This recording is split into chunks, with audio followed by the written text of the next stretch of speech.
Deputy Speaker, we have seen a bit of an easing of conditions across New South Wales lately, but I want to reassure this chamber, this building, that I intend to keep the feet to the fire, so to speak, on the recovery effort that's proceeding now, and we still are having fire issues in Eden-Monaro. If you look at the New South Wales Fire app, you'll see, unfortunately, we've still got problems which we'll probably be dealing with through to May at this rate. But we have a big job ahead of us in this recovery, and it will take several years. But I was last Thursday down at Bemboka at the Colombo Park site there, where we had the rapid relief team coming in, Ron Arkroll and his crew doing a fantastic job of getting fodder coming over from Western Australia out to our farmers in the area there, and just seeing how that was putting a smile on the dial of our farmers who really feel reassured that people care about their situation, but getting that fodder is also of enormous help to them.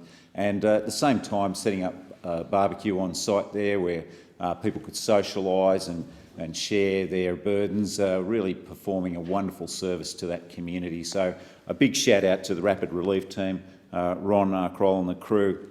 Really great to see them in the community doing this sort of stuff right across our landscape.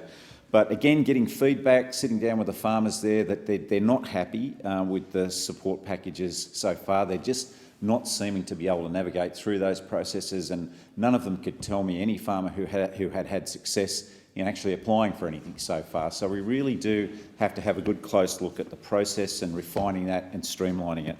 Again, on Saturday I was at Tumberfest over in Tumbarumba. This was the first activity that the community had been able to mount post bushfire. There was a good debate about whether or not it could even go ahead, but it did, and it was wonderful to see the response of the community, that we've been calling for them to turn out to these events, and they did come out in numbers, and it was wonderful to see.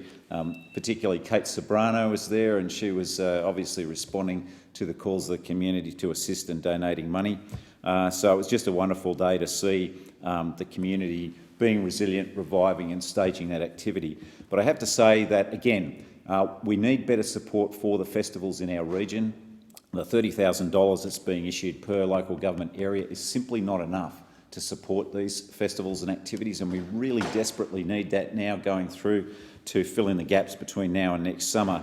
A good example is the Narooma Oyster Festival, which would only get a tiny portion of that $30,000 across the whole of the Eurobodalla Shire for its specific activity, and they really need $85,000.